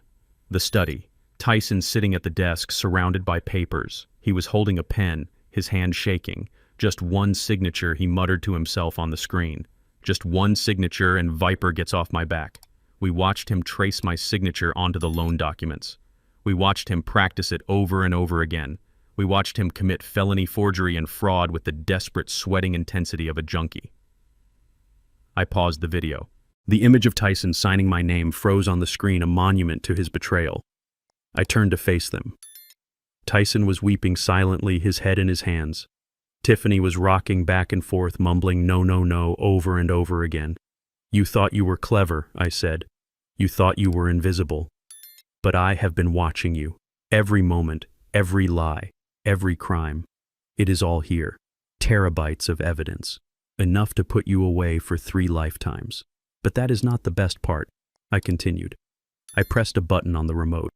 The video of the forgery shrank, minimizing into the top left corner of the screen. The rest of the screen was suddenly filled with a different interface. It was a social media platform, a live stream dashboard, and in the center of the dashboard was a live feed of the room we were standing in right now. It was being filmed by a camera hidden in the motion sensor of the alarm system in the corner. And on the right side of the screen was a waterfall of text. It was moving so fast it was a blur. Comments, reactions, emojis. I pointed to the counter in the top right corner. The number was ticking up rapidly. 48,000, 49,000, 50,000. "Say hello to the world, children," I said, my voice cold as ice. "You are live." Tiffany looked at the screen. She saw the comments scrolling by. "Monster. Lock her up. I hope they rot. Call the FBI. She killed her own father-in-law. Despicable." The color drained from her face so completely she looked like a corpse. She scrambled to her feet, her hands clawing at her hair. "Turn it off," she screamed. "Turn it off. You cannot do this. My friends, my reputation, your reputation." I laughed. "Your reputation is gone, Tiffany. It is ashes. 50,000 people just watched you plan to sell my kidneys. 50,000 people just watched you poison my pie. Your boss is watching, your neighbors are watching, your mother is probably watching. You wanted to be a socialite. You wanted to be famous. Well, congratulations. You are the most famous woman in America right now, and everyone knows exactly what you are. Tyson looked up at the screen. He saw the number of viewers. He saw the hatred in the comments. He realized that his life as he knew it was over. He would never work in finance again. He would never show his face at the country club again. He was a pariah, a global pariah. You ruined us, he whispered. You ruined everything. I did not ruin you, I said, stepping closer to the camera so my face filled the livestream feed. I just turned the lights on. You ruined yourselves. I just made sure there was an audience to see the wreckage. I looked directly into the lens addressing the 50,000 strangers judging my family. This is what happens when you bite the hand that feeds you, I said. This is what happens when you mistake kindness for weakness. I turned back to Tyson and Tiffany. They were huddled together on the floor, sobbing, broken by the weight of 1,000,000 digital eyes. The police are on their way, I said, but honestly, prison will be a vacation compared to what is waiting for you out here. The internet never forgets, and neither do I. The live stream was still scrolling a waterfall of judgment on the massive screen, but I turned my back on it. The court of public opinion had rendered its verdict, but I still had the financial sentencing to deliver. Reggie stepped forward and handed me a thick black binder. It was heavy, not just with paper, but with the weight of my son's stupidity. I threw it onto the coffee table. The loud slap of the plastic against the wood made Tyson flinch. He looked up, his eyes red and swollen. Open it, I commanded. My voice was not loud, but it carried the weight of absolute authority. Tyson reached out with a trembling hand and flipped the cover. The first page was a corporate organizational chart. At the top was Blackwood Holdings. Branching down were various LLCs, property management firms, and investment vehicles. At the very bottom, nestled under the distressed assets division, was a logo he knew well. A green snake coiled around a dollar sign.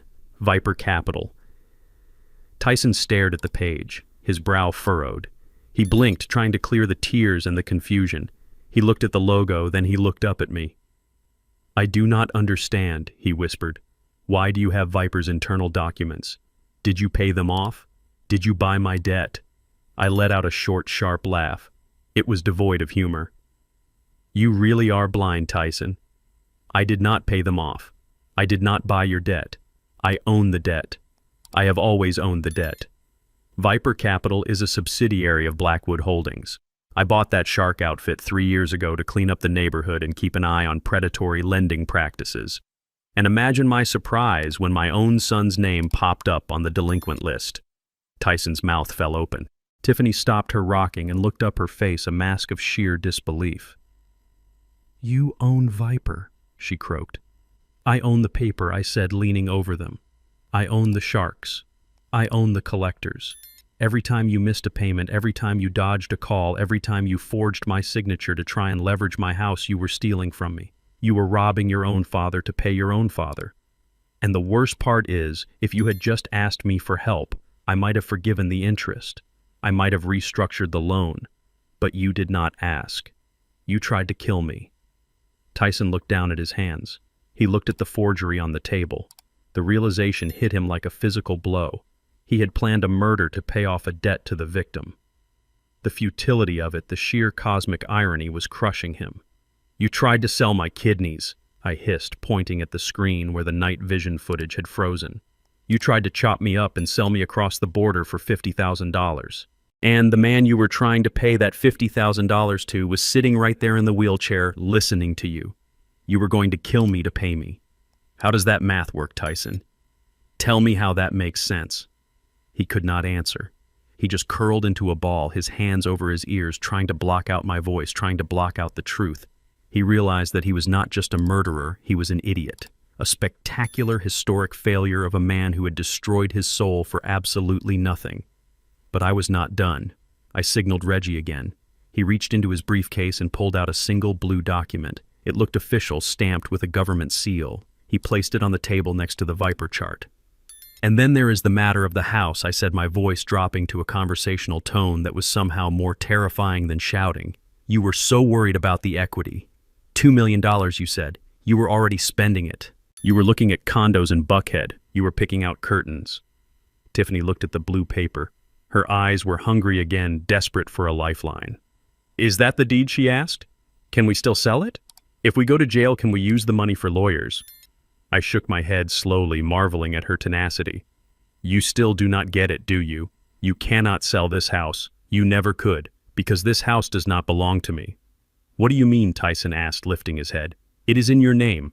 I checked the county records. You checked the public records I corrected. You did not check the trust filings. 5 years ago, after your mother passed, I transferred the deed of this property into an irrevocable charitable remainder trust. The beneficiary is the St. Jude's Home for Orphaned Children. The room went silent again. Even the live stream chat seemed to slow down as the viewers processed this new twist.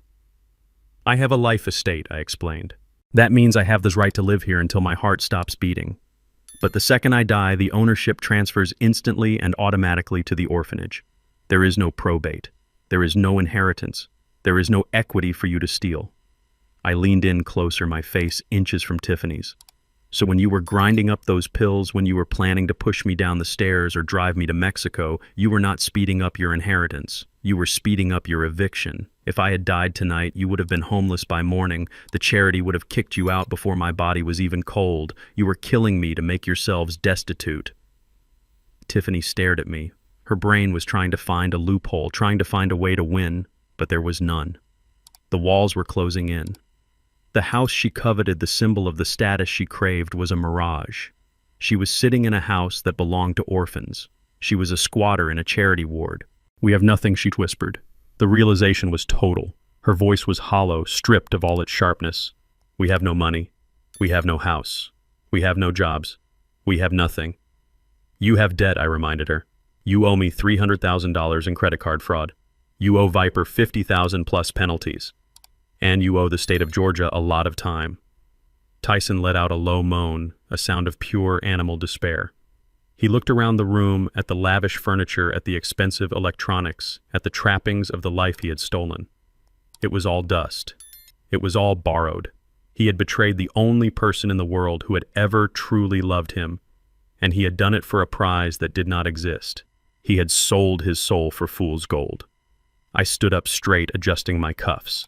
The final nail was in the coffin. I had stripped them of their illusions. I had shown them that their greed was not only immoral, it was incompetent. They were not masterminds.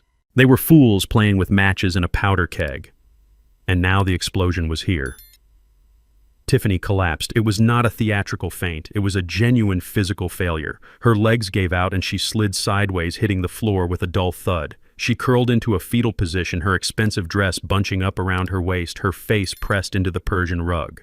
She began to scream. It was a high, thin sound like a tea kettle boiling over. She screamed for her lost life. She screamed for her lost freedom. She screamed because the reality of her future had finally crashed down on her.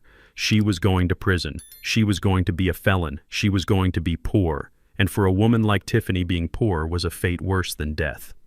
Tyson did not scream. He just shook. He sat cross-legged on the floor, rocking back and forth, his eyes wide and unseeing. He was muttering to himself, a stream of gibberish. I am sorry, Dad. I am sorry. It was the pie, the blue pills, the ink. It is hard to wash off. He looked at his thumb. The red ink from the pad was still there, bright and damning. He started to scrub it against his pants, frantically trying to erase the mark of his betrayal. Out-damned spot.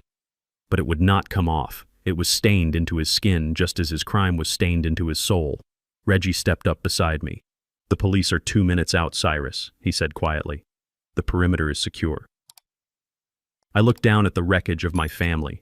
My son broken and babbling. My daughter-in-law screaming into the carpet.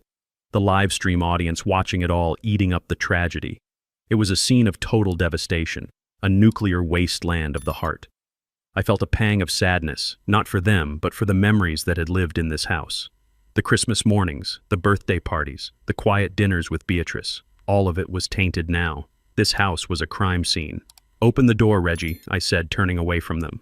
Let the officers in. I am done here. I walked toward the kitchen, leaving them on the floor. I needed a glass of water. My throat was dry. And I needed to wash the taste of sweet potato pie out of my mouth forever.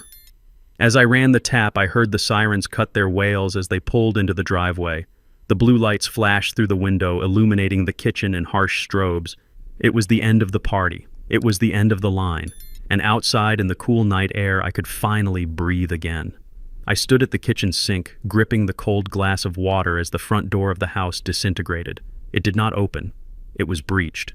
The battering ram hit the heavy oak with a thunderous crack that shook the foundation, sending a cloud of splinters and dust into the foyer.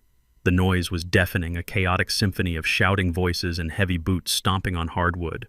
A dozen tactical officers flooded into the living room, their weapons drawn, their flashlights cutting through the gloom like lightsabers. They moved with a terrifying efficiency, shouting commands that overlapped into a wall of sound. "Police, get down, hands where I can see them, nobody move."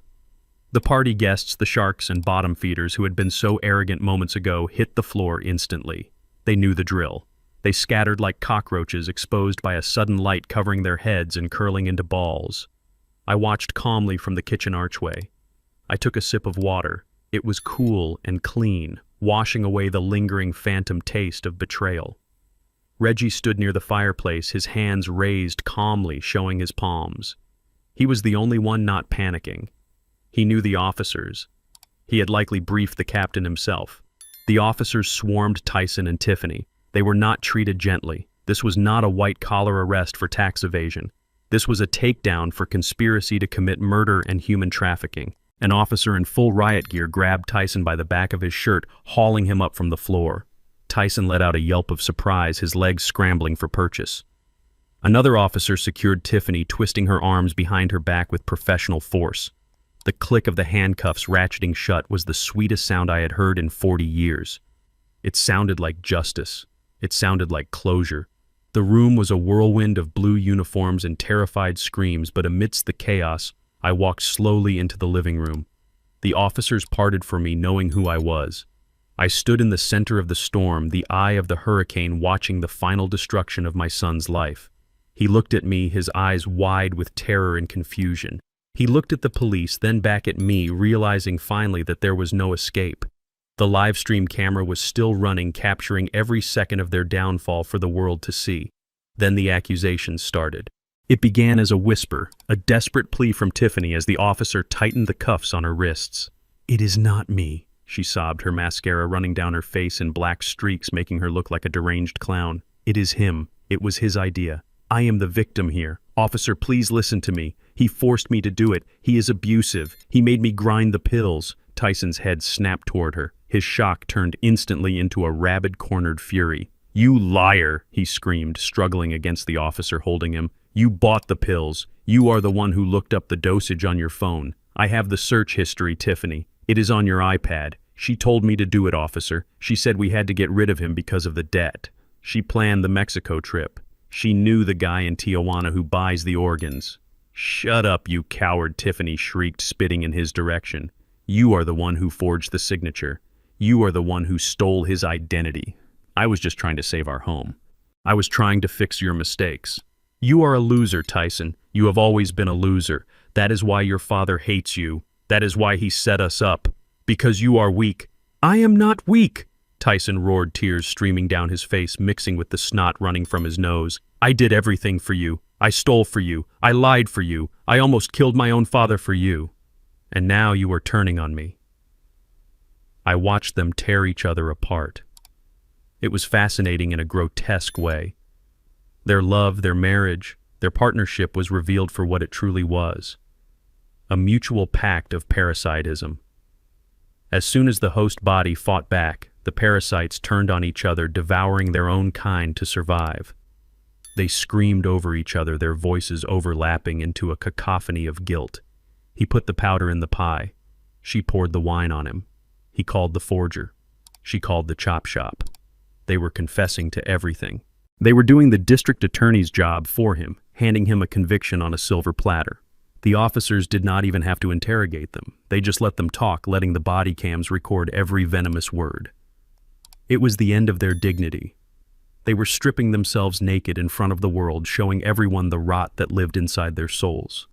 The officer handling Tyson began to drag him toward the door. Tyson's legs gave out.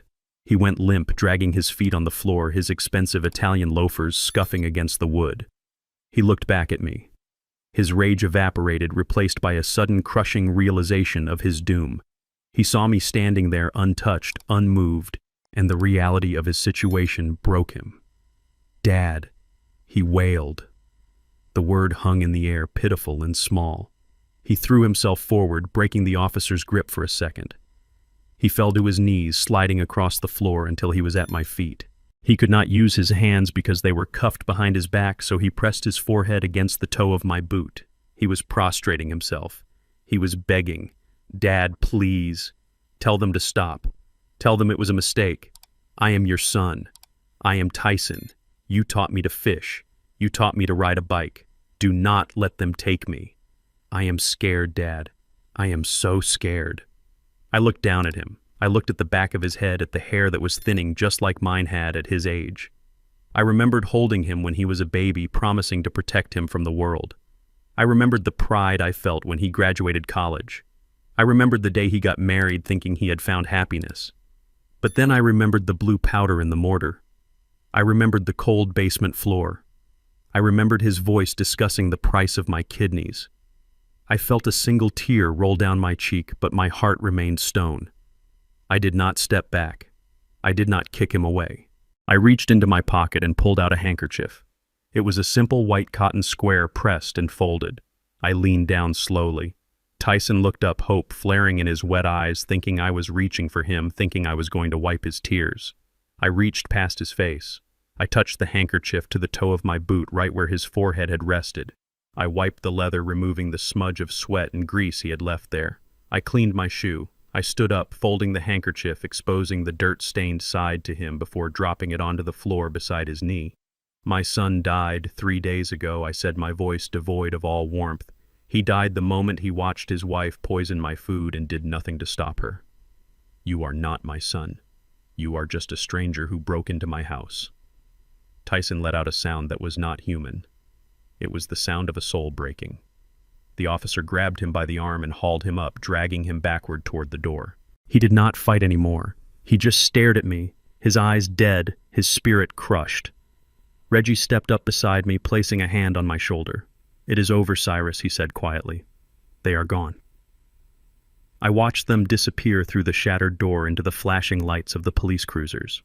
I listened as the sirens began to wail again, carrying away the wreckage of my family.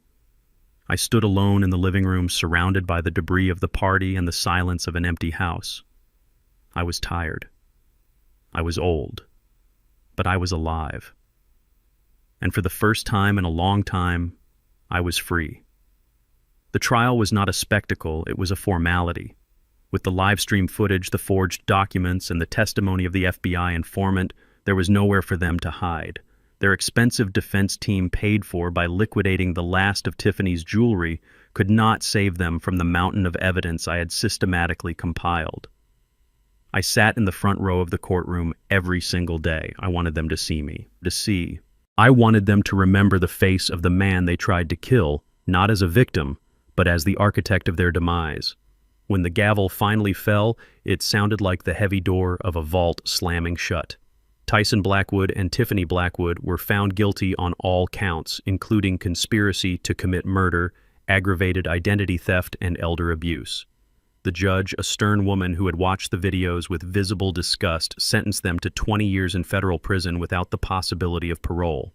They did not look at me as they were led away in chains. They looked at the floor. They looked at the shackles on their wrists. They were no longer the socialites of the suburbs. They were inmates' numbers in a system that did not care about their aspirations or their comfort. The house was seized by the authorities. The cars were repossessed. The remaining assets were auctioned off to pay a fraction of the restitution they owed me and the state. Everything they had built on a foundation of lies was ground into dust. Justice is not always swift, but in this case it was absolute. They wanted a life of leisure at my expense. Now they have plenty of leisure time in a 6x8 cell to think about the price of sweet potato pie.